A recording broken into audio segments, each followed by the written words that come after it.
الحمد للہ وحدہ والصلاة والسلام علی من لا نبی بعدہ اما بعد فاعوذ باللہ من الشیطان الرجیم بسم اللہ الرحمن الرحیم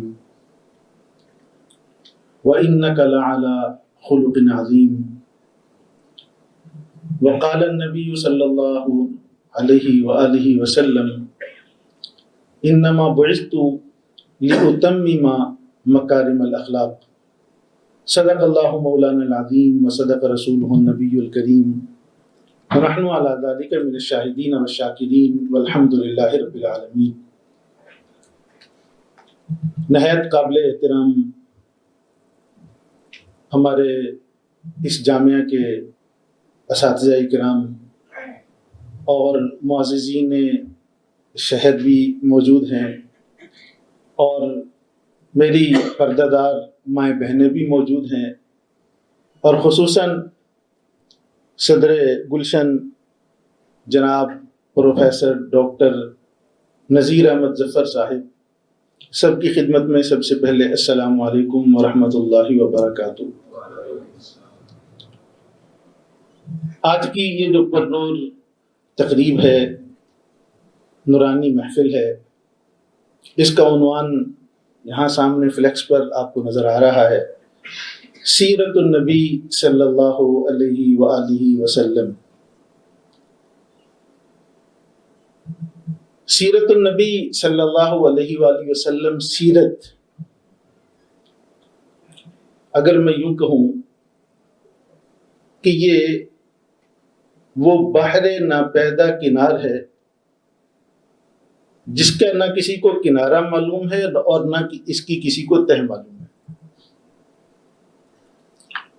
سیرت اتنا عظیم الشان اور وسیع دامن رکھتا ہے کہ کرۂ ارض پر پھیلے سمندر، اس کے کناروں کو آج انسانیت نے تلاش کر لیا ہے اور اس کی گہرائی کو بھی ماپ لیا ہے، مگر میرے آقا کی سیرت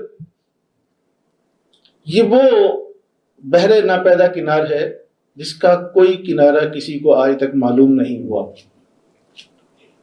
جب سے میرے آقا کی بعثت ہوئی آج تک لکھنے والے لاکھوں میں نہیں کروڑوں میں ہوں گے، مقالہ جات لکھے گئے، خطبہ اپنی زبان سے بیانات دے گئے، اور شعراء وہ لب گشائی کرتے رہے، آسمان سے تخیل توڑ کر بھی آقا کریم صلی اللہ علیہ وآلہ وسلم کی ذات اقدس اور آپ کی شان کو بیان کرنے کی کوشش و کاوش کرتے رہے، لیکن سچی بات ہے کہ وہ اب تک ابجد، اس میں جو پہلا لفظ ہر الف ہے اس کے اس الف تک نہیں پہنچ پائے اور نہیں پہنچ پائیں گے۔ اس لیے سیرت النبی عنوان اس کو آدھے گھنٹے میں یا 2.5 گھنٹے کی نشست میں بیان کرنا وہ کسی کے لیے بھی ممکن نہیں۔ سیرت در حقیقت آقا کریم صلی اللہ علیہ وآلہ وسلم کی جو 63 سالہ زندگی، اور خصوصاً اس میں 23 سالہ زندگی جو بحیثیت نبی آپ صلی اللہ علیہ وآلہ وسلم نے گزاری ہے، اس میں آپ صلی اللہ علیہ وآلہ وسلم پر گزرنے والا ہر لمحہ ایک مستقل تعلیم تھی۔ آپ بحیثیت سپہ سالار، آپ بحیثیت سیاستدان، آپ بحیثیت چیف جسٹس، آپ بحیثیت کمانڈر، آپ بحیثیت شوہر، آپ بحیثیت مرشد، آپ بحیثیت معلم اور استاذ، یہ تمام حیثیات سے آپ صلی اللہ علیہ وآلہ وسلم نے جو علوم جاری فرمائے ہیں، آپ نے اقوال صادر فرمائے ہیں، آپ کے افعال تھے، آپ کی عادات تھیں، وہ ساری سیرت کہلاتی ہیں۔ سیرت میں آپ صلی اللہ علیہ وآلہ وسلم کی ساری عبادات کا تذکرہ آتا ہے۔ سیرت میں آپ صلی اللہ علیہ وآلہ وسلم کی زندگی میں گزرنے والا ہر معاملہ آتا ہے۔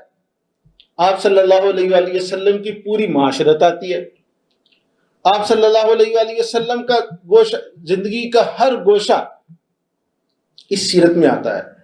اس لیے سیرت کے عنوان پر بحیثیت سیرت، یہ بہت بڑا ٹاپک ہے، اس میں ایک مختصر سا ٹاپک وہ اخلاق نبوی صلی اللہ علیہ وآلہ وسلم ہے. مکارم اخلاق اور سیرت النبی عنوان ہوا کرتے ہیں. یہ اس کا ایک پارٹ ہے سیرت کا. اگر اس اخلاق ہی کو لے لیں تو میرا نہیں خیال کہ کرۂ ارض پر پھیلے ہوئے خطبہ و ادبا اس کا بھی کوئی حق ادا کر سکیں. اخلاق، خلق کسے کہتے ہیں؟ کسی بھی عادت کو کہتے ہیں عربی زبان میں. وَإِنَّكَ لَعَلَىٰ خُلُقٍ عَظِيمٍ ہے نا، اس کی جمع ہے اخلاق، انسانی عادتیں. اور جب اس کی نسبت آقا کریم صلی اللہ علیہ وآلہ وسلم کی طرف ہو جاتی ہے تو پھر اس سے مراد ہے جناب نبی کریم صلی اللہ علیہ وآلہ وسلم کے اخلاق حسنہ. آج کے ٹاپک جو ہمیں دیا گیا اس میں یہ بات بھی ہے کہ ان اخلاق حسنہ وہ سوسائٹی پر کیسے مؤثر ہو سکتے ہیں، اس کے لیے کیا کیا اقدامات اٹھائے جا سکتے ہیں. تو اخلاق، آپ صلی اللہ علیہ وآلہ وسلم کے اخلاق کیا تھے؟ ہشام بن طاہر وہ ایک تابعی ہیں، انہوں نے اما عائشہ رضی اللہ تعالیٰ عنہ سے یہی سوال کیا، مسلم شریف میں موجود ہے، کہ اما یہ بتلائیے کہ آقا کریم صلی اللہ علیہ وآلہ وسلم کے اخلاق کیا تھے. اما نے پوچھا کہ بیٹا قرآن پڑھتے ہو؟ فرمایا جی پڑھتا ہوں. فرمایا یہ سارا قرآن اس میرے محبوب کے اخلاق ہیں. سارا قرآن آقا کریم صلی اللہ علیہ وآلہ وسلم کے اخلاق ہیں. اگر میں سادہ جملوں میں کہوں کہ اگر آقا کریم صلی اللہ علیہ وآلہ وسلم کی ساری سیرت اگر اس کو کسی تحریر میں لایا جائے تو وہ قرآن ہے. اور اگر آقا کریم صلی اللہ علیہ وآلہ وسلم کے پیکر کو، آپ کی ہستی کو اگر کسی علم میں ڈھالا جائے تو وہ قرآن ہے.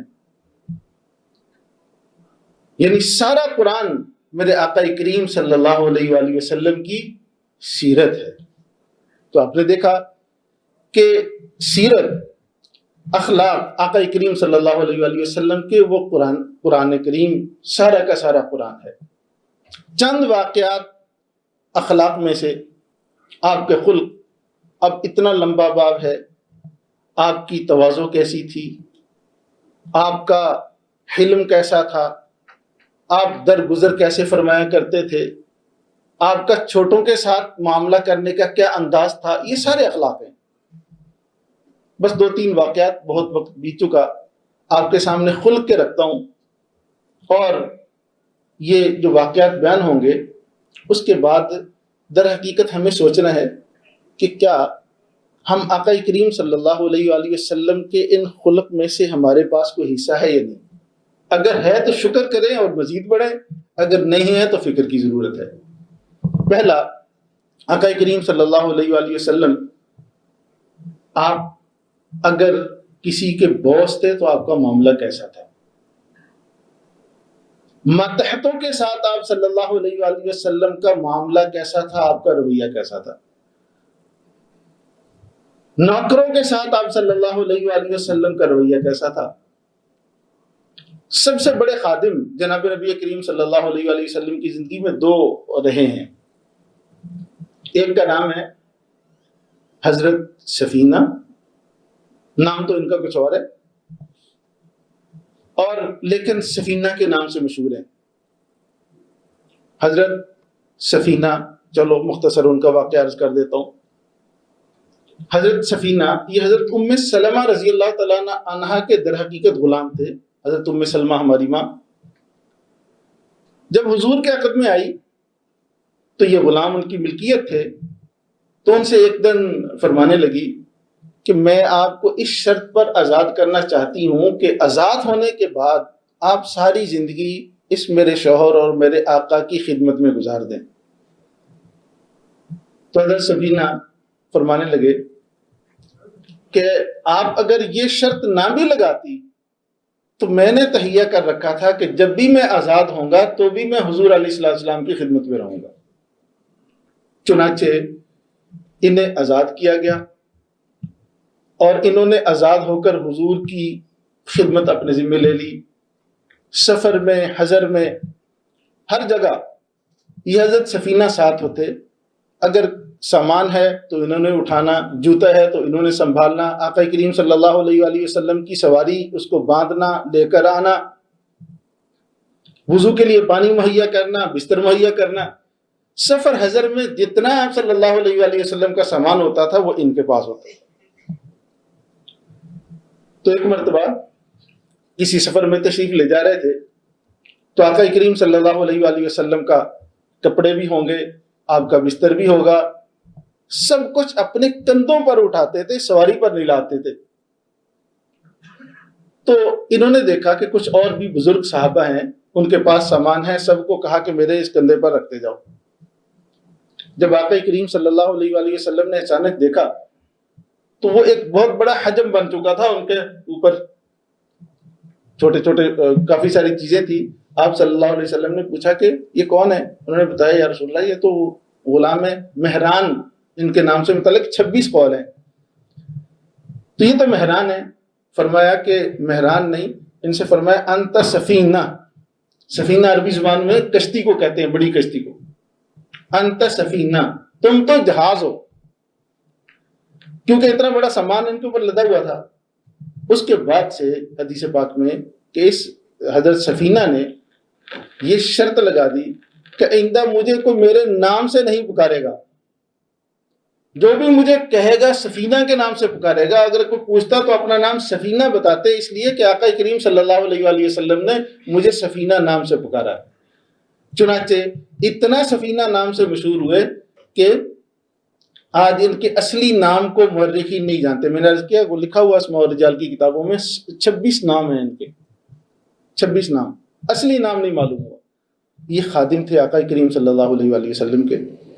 اور دوسرے حضرت انس رضی اللہ تعالیٰ عنہ، آپ بھی جانتے ہیں 10 سال کی عمر میں حضور کی خدمت میں آ گئے، ساتھ علم بھی حاصل کرتے تھے اور خدمت بھی آقا کریم صلی اللہ علیہ وآلہ وسلم کی 24 گھنٹے کی ان کی ذمہ ہوتی تھی. تو ایک فرماتے ہیں کہ میں نے آقا کریم صلی اللہ علیہ وآلہ وسلم کے ساتھ 10 سالہ زمانہ گزارا. آپ صلی اللہ علیہ وآلہ وسلم نے مجھے کبھی بھی کسی بات سے روکا نہیں تھا، ڈانٹا نہیں تھا. پر اپنا واقعہ بیان کرتے ہیں کہ کئی مرتبہ حضور مجھے فرماتے کسی کام کے لیے بھیجتے، بچہ تھا باہر کھیلنے لگ جاتا. جب دیر ہو جاتی آقا کریم صلی اللہ علیہ وآلہ وسلم پیچھے آتے، دیکھ کر پھر میں بھاگتا. لیکن اس کے باوجود آقا کریم صلی اللہ علیہ وآلہ وسلم نے کبھی مجھے ڈانٹا نہیں تھا. یہ میرے آقا کا خلق تھا کہ ایک چھوٹا بچہ اسے بغیر ڈانٹ کے آپ صلی اللہ علیہ وآلہ وسلم نے ایک کامل و مکمل انسان بنایا. آج کہتے ہیں نا کہ جی مار کے بغیر بچے کہاں پڑھتے ہیں. اس زمانے میں 1400 سال پہلے، آج بھی کہتے ہیں تعلیم کی کمی ہے. جی تعلیم کی کمی نہیں ہے، تربیت کی کمی ہے. اس وقت تعلیم کا تو وہاں ارض حجاز میں تو قریب کو مکتب ہی نہیں تھا جہاں جا کر تعلیم حاصل کرتے. لیکن حضور علیہ السلام کی خدمت میں کوئی مستقل نصاب نہیں پڑا. کیا حضور کی صحبت میں استاذ کامل تھا تو کسب فیض کیا، اتنے کامل ہوئے کہ اللہ جل جلالہ نے اتنا اونچا مقام عطا فرمایا.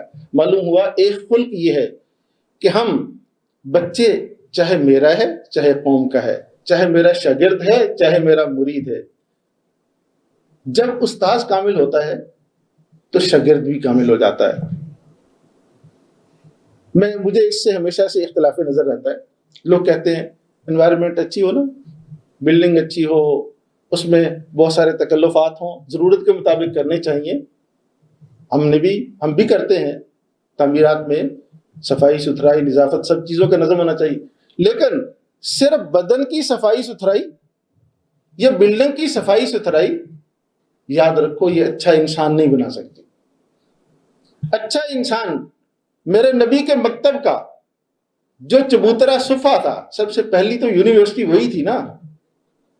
ہم جس نبی کی امتی ہیں، سب سے پہلی اسلامی یونیورسٹی وہ صفہ ہے جو آج بھی ریاض الجنہ میں ایک کارنر پر واقع ہے، جس کی چھت نہیں تھی اور لکڑی گاڑی ہوتی تھی، اس کے اوپر چبوترا بنا رکھا تھا، اس کے اوپر آ کر شاگرد بیٹھے رہتے تھے، ایک وقت میں 400 اور وہاں کسب فیض کیا کرتے تھے۔ بلڈنگ نہیں تھی، جس بلڈنگ میں تھے کھجور کے تنوں کے اوپر وہ کھجور کی لکڑیوں کی چھت تھی مسجد نبی شریف کی۔ کیسے کامل پیدا ہوئے وہاں سے؟ حضرت صدیق اکبر رضی اللہ تعالیٰ وہیں سے نکلے، حضرت عمر رضی اللہ تعالیٰ وہیں سے نکلے، حضرت عثمان غنی وہیں سے نکلے، شیر خدا حضرت علی رضی اللہ تعالیٰ وہیں سے نکلے۔ جیسے استاد کامل تھا، آپ صلی اللہ علیہ وآلہ وسلم کے شاگرد تاریخ انسانیت میں ایسے کامل شاگرد کسی کے نہیں ہوئے۔ کیوں؟ اس لیے کہ نسل انسانی میں ایسی کامل شخصیت بھی کوئی اور نہیں گزری جیسے استاد کامل تھے۔ تو آج جو ایک المیہ ہے، معذرت سے میں بھی ٹیچر ہوں، تو جو کمی ہے نا آج سارا ہم وہ جو ملبہ ہے نا وہ شاگردوں پر نہ ڈالیں، یہ خراب ہو گئے ہیں۔ آج تھوڑا سا استاذ بھی خراب ہو چکا ہے۔ استاذ کامل ہو تو یاد رکھیں یہ سوال ہی نہیں پیدا ہوتا کہ آگے شاگرد کامل نہ ہو، استاد قابل ہو شاگرد قابل نہ ہو، یہ ممکن نہیں۔ تو جہاں تربیت شاگردوں کی ضروری ہے اس سے پہلے استاذ کی ضروری ہے۔ میں ڈاکٹر صاحب سے ضرور گزارش کروں گا، الحمدللہ یہاں بھی نظم ہوتا ہے کہ اساتذہ کی بھی تربیتی ورکشاپس ہونی چاہیے۔ حضور نے فرمایا انما بعثت معلما، مجھے اللہ جل جلالہ نے ٹیچر اور استاذ بنا کر بھیجا ہے، اور جو بھی استاذ ہے کسی بھی درسگاہ میں وہ میرے نبی کا وارث ہے۔ وہ سیٹ پر بیٹھتا ہے جہاں بھی استاد کی سیٹ پر، ٹیچر کی سیٹ پر، وہ نبی کی وراثت میں بیٹھتا ہے۔ تو اس استاد کو بھی درست ہونا چاہیے، استاد کو بھی کامل ہونا چاہیے۔ سب سے زیادہ استاد کو محنت اپنی ذات پر کرنی چاہیے۔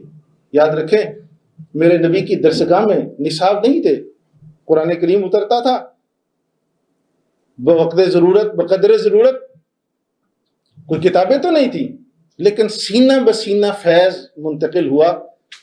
تو آقا کریم صلی اللہ علیہ وآلہ وسلم کے شاگرد دنیا میں کامیاب ترین ہوئے۔ اور تربیت کیسے فرمائی؟ فرمایا کہ ساری زندگی جب تک میں خدمت میں رہا مجھے آقا کریم صلی اللہ علیہ وآلہ وسلم نے کبھی ڈانٹا نہیں تھا۔ ہر کام ڈانٹ سے نہیں، پیار سے بھی بہت سارے کام ہو جاتے ہیں۔ ہم اپنے بچوں کے لیے دیکھتے ہیں نا گھروں میں کہ اپنے بچے کو پیار سے ہم کس طرح سے اس سے کام لے لیتے ہیں، سختی سے وہ کام نہیں ہوتا۔ تو میرے آقا کی جو تربیت کا انداز تھا اس میں نری شفقت تھی۔ شفقت اس درجے دیتے تھے کہ سامنے والے کو مجال نہیں ہوتی تھی کہ اب ان کے مزاج ان سے مزاج کے خلاف ہو سکے۔ ایک یہ بھی ہے ہم سب کے لیے، وہ کسی بھی نوعیت میں ٹیچر کی صورت میں ہے یا طالب علم کی صورت میں۔ دوسرا، آقا کریم صلی اللہ علیہ وآلہ وسلم کا وہ بحیثیت شوہر، کیونکہ ہماری مائیں بہنیں بھی موجود ہیں، آپ کا خلق کیا تھا؟ حضرت عمر رضی اللہ تعالیٰ عنہ سے ہی مروی ہے، مسلم شریف میں واقعہ ہے، فرمایا کہ ہم مدینہ طیبہ جب آئے نا تو وہاں جو انصار کی خواتین تھی وہ تھوڑی سی نخریلی بھی تھی اور شوہروں پر ہیوی بھی تھی۔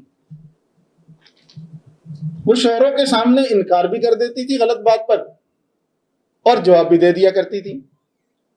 فرمایا ہماری مہاجرین کی خواتین جس وقت وہاں مدینہ طیبہ آئیں، انصار کی خواتین کو دیکھا تو ان کے اندر بھی کچھ اسی طرح کی عادتیں پیدا ہونے لگی، شوہر کے سامنے انکار بھی غلط بات پر اور غلط بات پر جواب بھی دے دینا اور ناراض بھی ہو جانا، جبکہ مکہ کے اندر یہ رواج نہیں تھا، اس سوسائٹی میں یہ رواج نہیں تھا۔ کہتے ہیں کہ میں نے پہلے تو یہ منظر دیکھا، میں نے کہا سب سے پہلے آقا کریم صلی اللہ علیہ وسلم کے گھر کی حالت تو دیکھوں۔ کہ میری اپنی بیٹی چونکہ حضور کے حرم میں تھی، حضرت حفصہ، میں اپنی بیٹی کے پاس آیا، میں نے پوچھا مجھے یہ بتاؤ کہ گھر میں آقا کریم صلی اللہ علیہ وآلہ وسلم کا رویہ آپ لوگوں کے ساتھ کیسا ہوتا ہے؟ انہوں نے سیم اسی طرح کی بات نقل کی، گھر میں مزاح بھی ہوتا ہے، بات چیت بھی ہوتی ہے، ہم ناز سے ناراض بھی ہو جاتی ہیں، آقا کریم صلی اللہ علیہ وآلہ وسلم ہمیں مناتے بھی ہیں، اور کبھی کسی بات پر ہم کہہ دیتے ہیں نو، مجھ سے آج روٹی نہیں پک رہی مثلا، تو فرمایا اچھا ایسا کرتی ہو، تمہیں تو ایسا نہیں کرنا چاہیے، تم حضور علیہ الصلوۃ والسلام کے ساتھ ایسا کرتی ہو، بعض چیزوں میں نو کہہ دیتی ہو ان کو۔ فرمایا میں ادھر سے اٹھا اور اسی حضرت ام سلمہ دوسری حضور علیہ الصلوۃ والسلام کی زوجہ اور ہماری ماں رضی اللہ تعالیٰ عنہ ان کے پاس آیا، ان سے میں نے پوچھا کہ جی آپ کا کیسا، حضور علیہ الصلوۃ والسلام کا آپ کے ساتھ کیسا معاملہ ہے، گھر کے اندر آپ صلی اللہ علیہ وسلم کا خلق کیا ہوتا ہے، رویہ کیا ہوتا ہے؟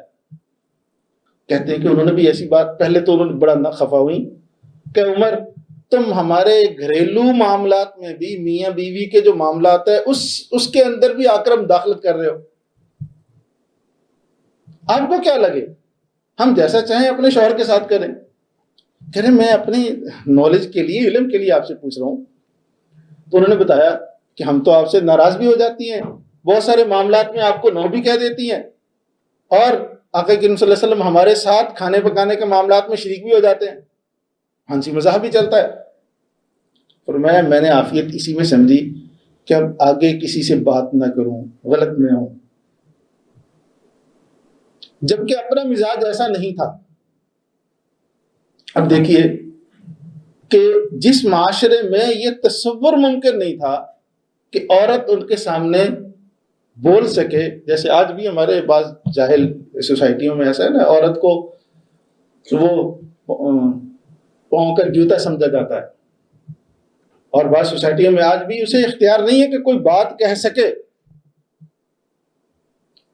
جبکہ میرے آقا کریم صلی اللہ علیہ وسلم نے سب سے پہلا حق ان کو یہ دیا کہ تم مان اور ناز اپنے شوہر کے ساتھ ایسے معاملات اختیار کر سکتی ہو، اس میں کوئی ممانعت نہیں ہے۔ آقا کریم صلی اللہ علیہ وسلم نے کبھی بھی اس پر انہیں نہ کوئی سزا دی اور نہ کوئی ناگواری کا اظہار فرمایا۔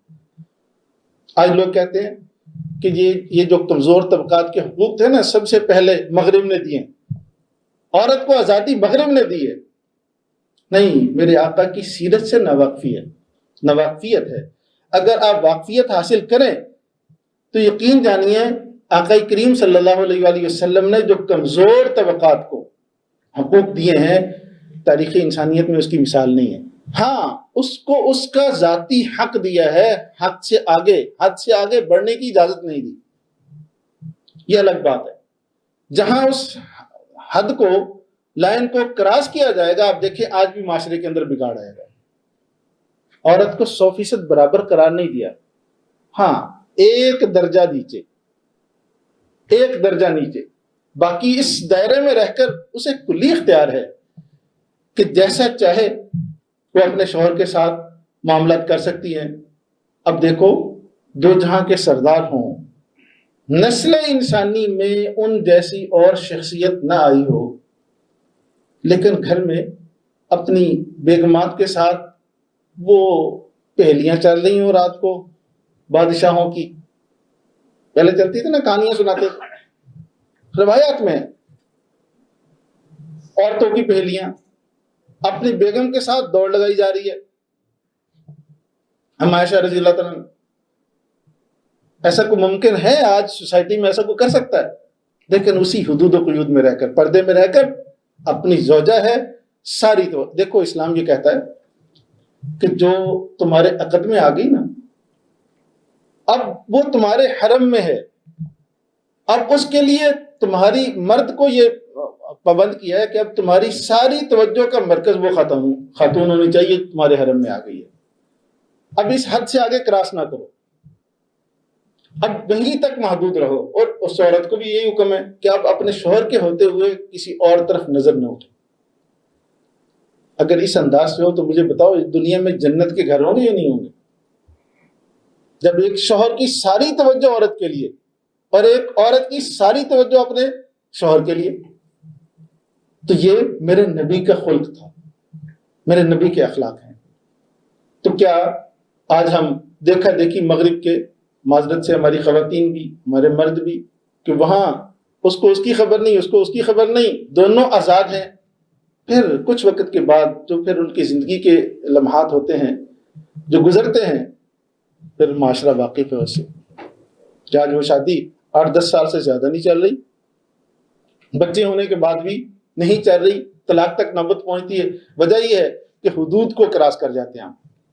تو سیرت نبی یا اخلاق مکارم اخلاق آقا کریم صلی اللہ علیہ وآلہ وسلم کی، اس میں ایک چھوٹی سی یہ مثال کہ عورتوں کے ساتھ معاملات آپ صلی اللہ علیہ وسلم کے کیسے تھے. اور اس سے ہٹ کر اب دیکھیے، میں نے عرض کیا نا، یہ تو نہ ختم ہونے والا سلسلہ ہے. آقا کریم صلی اللہ علیہ وآلہ وسلم کے اخلاق جو گھر کی حد تک تھے. ہمارے لیے اس میں کیا ہے؟ ہم سارے کے سارے، ایسا نہیں ہے کہ سیرت بیان نہیں ہوتی، ایسا نہیں ہے کہ اخلاق بیان نہیں ہوتے، ایسا نہیں ہے کہ ہمیں وہ اخلاق پتہ نہیں ہے، ہمیں ایسا نہیں ہے کہ ہمیں آقا کریم صلی اللہ علیہ وسلم کی سیرت کا علم نہیں ہے. آج علم بہت ہے.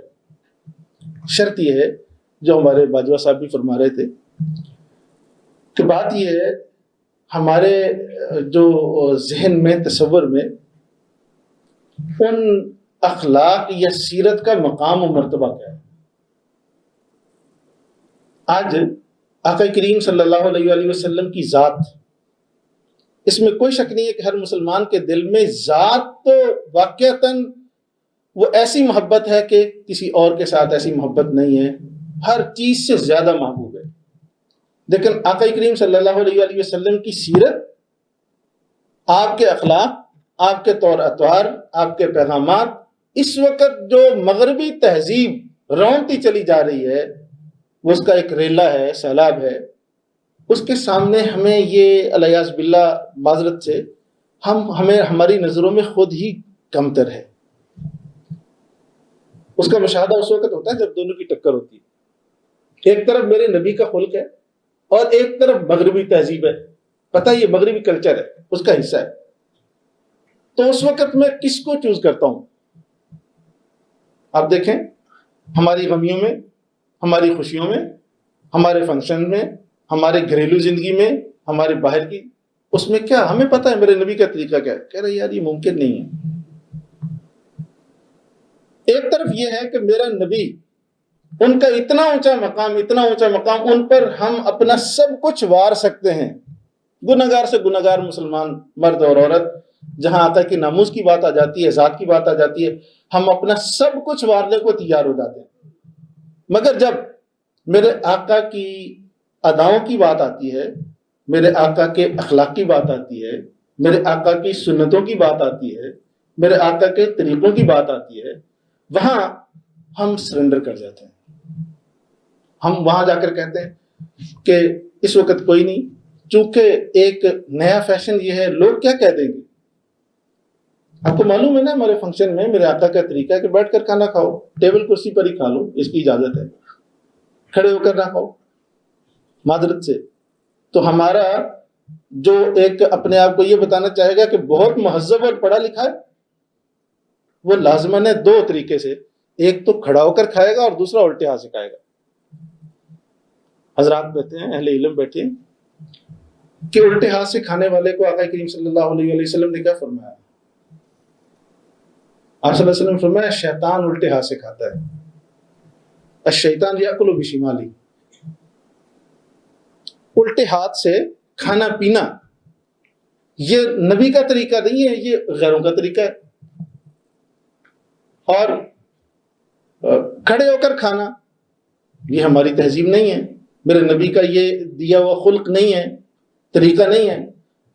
اب یہ ہوتے ہوئے ہم سب کچھ علم کے باوجود ان معاشروں میں وہ شرمندہ ہوتا ہے جو میرے نبی کے خلق کو زندہ کر رہا ہوتا ہے، اور اس کو شرمندہ معاشرہ کر رہا تھا. اے مولوی انہوں کی پتہ. تو بات یہ ہے کہ یہ ہمارے اپنے کردار میں تضاد ہے. ایک طرف آقا کریم صلی اللہ علیہ وسلم کی ذات اتنی ہم بلند سمجھتے ہیں، اور ہونا بھی ایسے ہی چاہیے کہ آپ جیسی دنیا میں اور کوئی شخصیت نہیں. تو بھائی جس طرح آپ صلی اللہ علیہ وآلہ وسلم جیسی شخصیت نسل انسانی میں اور کوئی نہیں آ سکتی، نہ ہو سکتی ہے، نہ تھی، ایسے ہی میرے نبی کے اخلاق جیسے اخلاق بھی کسی اور کے نہیں ہو سکتے. اسی طرح میرے نبی کے طریقوں جیسے طریقے بھی کسی اور کے نہیں ہو سکتے. میرے نبی جیسی اداؤں جیسی ادائیں بھی کسی اور کی نہیں ہو سکتی. تو جیسے ہم آپ کی ذات پر سب کچھ وارنے کو تیار ہو جاتے ہیں، آپ صلی اللہ علیہ وآلہ وسلم کی ادائیں اور خلق پر بھی ہم سب کچھ وارنے والے ہو جائیں تو پھر میں کہوں گا کہ ہم سچے عاشق ہیں۔ صرف ذات سے عشق ہو اور جہاں بات آ جائے ان کی اداؤں کی، کبھی ایسا دیکھا ہے کہ جو انسان جو ہے نا اپنے محبوب کا غلام نہ ہو اداؤں میں؟ انسان کسی کو پہچاننا ہو نا کہ اس کو کتنی سچی محبت ہے کسی سے، تو یہ ہوتا ہے کہ اس کے اندر اس کی اداؤں کی چھلک آنے لگتی ہے۔ آپ دیکھتے ہیں کہ اس کے اندر جھلک ہوتی ہے، کوئی ابا کو کاپی کر رہا ہوتا ہے نا، کسی ٹیچر کو کاپی کر رہا ہوتا ہے، اس کو اس سے محبت ہے، وہ اسی طرح ہی کوشش کرے گا کہ میں اسی انداز سے گفتگو کروں، اسی انداز سے کھڑا ہوں، اسی انداز سے بولوں۔ تو اگر ہمیں آقا کریم صلی اللہ علیہ وآلہ وسلم سے محبت ہے، کامل عشق ہے، سیرت النبی کے حوالے سے عرض کر رہا ہوں، تو پھر آقا کریم صلی اللہ علیہ وآلہ وسلم کی اداؤں کے ساتھ بھی اسی درجے محبت ہو۔ ہم میں اور صحابہ میں یہی فرق ہے، ان کو آقا کریم صلی اللہ علیہ وآلہ وسلم کی ذات کے ساتھ اس درجے محبت تھی کہ تاریخ انسانیت میں ایسا کوئی عاشق نہیں آ سکتا۔ ایک واقعہ مختصر، احد کے میدان میں حضور علیہ السلام نے جب جنگ ختم ہوئی تو ایک کمیٹی تشکیل دی کہ جا کر شہداء اور زخمیوں کو دیکھو۔ وہ لوگ گئے، جا کر دیکھا کہ ایک صاحب آخری سانسوں میں نزع کے عالم میں سکرات طاری ہے۔ اس کے پاس گئے، جا کر پوچھا آپ کی کوئی خواہش؟ تو انہوں نے کہا کہ جی میری یہ خواہش ہے کہ مجھے آقا کریم صلی اللہ علیہ وآلہ وسلم کی خدمت میں لے جاؤ۔ ایک صحابی نے فوراً ان کو کندھوں پر اٹھایا اور وہاں لے گئے جہاں آقا کریم صلی اللہ علیہ وآلہ وسلم جب زخمی ہوئے تھے، آپ کی مرہم پٹی ہوئی احد کی بالکل جڑ میں۔ آج وہ مقام وہاں موجود ہے لیکن سعودی گورنمنٹ نے اس کو بند کیا ہوا ہے، دکھاتے نہیں ہے۔ موجود ہے آج بھی وہ جگہ جہاں آپ کو فرسٹ ایڈ دی گئی تھی زخمی ہونے کے بعد، پھر اس کے بعد اوپر منتقل کر دیا گیا تھا احد میں۔ وہاں جا کر ان کو پہنچایا۔ روایت میں ہے کہ جب جا کر لٹایا تو انہوں نے جا کر آنکھ کھولی اور نظر بھر کر آقا کریم صلی اللہ علیہ وآلہ وسلم کو دیکھا۔ بس وہ نظر وہیں ٹکی تھی کہ روح پرواز کر گئی۔ نکل جائے دم تیرے قدموں کے نیچے، یہی دل کی حسرت، یہی آرزو ہے۔ آخری سکرات کے عالم میں بھی ان کی آخری خواہش تھی کہ آقا کریم صلی اللہ علیہ وآلہ وسلم کا دیدار ہو جائے۔ اس درجے محبت، یعنی اس تکلیف میں انسان کو کوئی یاد نہیں رہتا۔ تو صحابہ نزع کے عالم میں بھی آقا کریم صلی اللہ علیہ وآلہ وسلم کو بھولتے نہیں تھے یا بھلا نہیں پاتے تھے۔ تو ان کی یہ محبت آقا کریم صلی اللہ علیہ وسلم کی ذات کے ساتھ، تو اداؤں کے ساتھ بھی اسی درجے محبت تھی، نو کمپرومائز۔ کیسر و کسریٰ کے دربار میں حضرت حذیفہ بن یمان اور حضرت ربیع بن عامر گئے تھے نا مذاکرات کے لیے۔ دو ہی سپر طاقتیں تھی اس وقت کی، کیسر و کسریٰ۔ تو جب کسریٰ کے دربار میں پہنچے ہیں تو انہوں نے کہا کہ جی آپ حملہ کر رہے ہیں، مذاکرات کریں۔ اندر گئے تو جا کر انہوں نے، لمبا واقعہ ہے، کو کرسی پر تشریف فرما تھے، ان کو کہا کہ نیچے بیٹھیں، سارے باقی بھی مصاحبین نیچے بیٹھے تھے۔ انہوں نے کہا کہ ایسا نہیں ہو سکتا، یا تو آپ ہمارے لیے کرسیاں منگوائیں یا آپ بھی نیچے آ جاؤ۔ بادشاہ سے کہا، کسریٰ سے۔ انہوں نے کہا کیوں؟ انہوں نے کہا جی ہم حضور کے غلام ہیں، برابری کی سطح پہ مذاکرات ہو گئے، ہم کو محکوم تھوڑی ہیں، ہم برابری کی سطح پہ مذاکرات کریں گے۔ انہوں نے سمجھا کہ یہ بڑے سر پھرے ہیں، فوراً دسترخوان لگواؤ۔ حربہ ہوتا ہے نا، کھانا کھلاؤ ان کو۔ دسترخوان لگا، کھانا شروع ہوا۔ کھانا کھاتے کھاتے حضرت حذیفہ رضی اللہ تعالیٰ کے ہاتھ سے لقمہ گر گیا۔ بڑا مشہور واقعہ آپ نے سنا ہوگا۔ اب انہوں نے وہ لقمہ اٹھا کر کھانا چاہا تو ساتھ والے نے گھونی لگا دی کہ تم سپر طاقت اس کے دربار میں موجود ہو اور کھانا کھا رہے ہو تو یہ تم نیچے سے اٹھا کر کھاؤ گے۔ شاید ان کا خیال تھا کہ یہ کہیں گے کہ یہ کوئی بھوکے ننگے لوگ ہیں، انہوں نے کبھی کچھ دیکھا نہیں ہے، نادیدہ قسم کے لوگ ہیں۔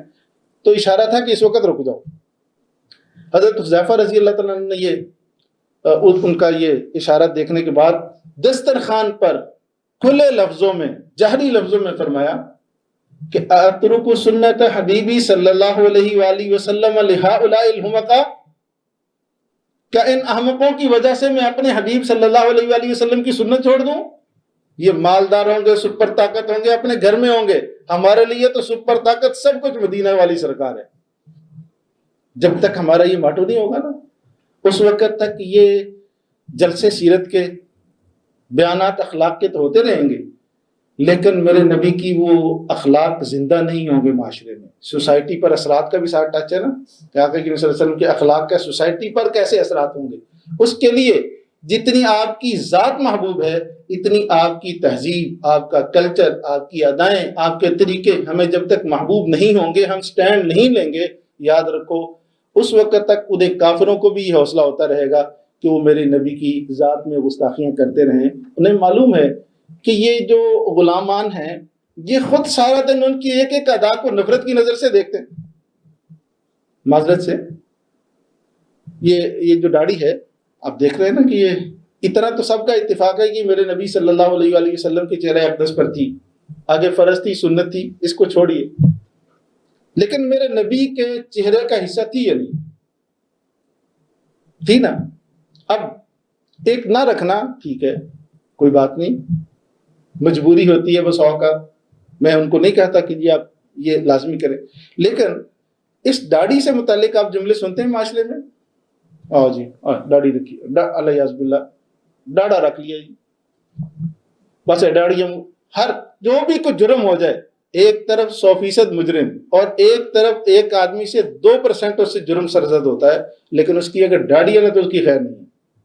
میں عرض کیا کرتا ہوں داڑھی والے کو تو بالکل کسی چیز کی اجازت نہیں ہے، اور جس کی داڑھی نہیں ہے اسے ہر چیز کی اجازت ہے. حضور کی غلامی کے بعد جتنا داڑھی والا پابند ہے اتنا بغیر داڑھی والا بھی پابند ہے. یہ کہنا کہ داڑھی کے ساتھ جرم بڑا ہے بالکل غلط ہے. آپ جب بھی کبھی نشانہ بنائیں، آخری بات عرض کرتا ہوں، جب بھی کبھی نشانہ بنائیں تو کسی کی داڑھی پگڑی کو نشانہ بنا کر اس کے جرم کا اظہار نہ کیا کریں. آپ اگر مجھے کہنا ہے تو آپ ساجد نام لے کر کہیں، یہ نہ کہیں کہ یہ دیکھو اس داڑھی والے نے ایسا کر دیا جی، اس کا نام لیں، مجرم کا نام لیں. تو میرے نبی کی اس سنت کا اس کی توہین نہ ہو، اس پگڑی کی توہین نہ ہو، یہ بھی میرے نبی کی سنت ہے. یہ جو حلیہ ہے اس کی توہین نہ ہو، ہم اس کو ٹارگٹ نہ کریں غیر شعوری طور پر. آج ہم خود ہی کسی کو ان اخلاق کی طرف جانے نہیں دیتے اپنے جملوں کی وجہ سے، اپنے رویوں کی وجہ سے، اپنی اداؤں کی وجہ سے. تو آج کی اس سیرت النبی کا کانفرنس سے اگر ہم اتنا سیکھ کر جائیں کہ کم از کم جو میرے نبی کے خلق ہیں ان کا تذکرہ ہو اور اس پر سٹینڈ لے لیں. میری ماؤں بہنوں سے بھی یہی درخواست ہے اور حضرات سے بھی یہی درخواست ہے. تو انشاءاللہ العزیز یہ ہمارا سیرت النبی کا کامیاب پروگرام ہوگا. اور اگر صرف سن کر چلے جائیں تو چلو آئندہ سال اللہ تعالیٰ کامیاب فرمائیں گے. اللہ مجھے اور آپ کو توفیق نصیب فرمائے.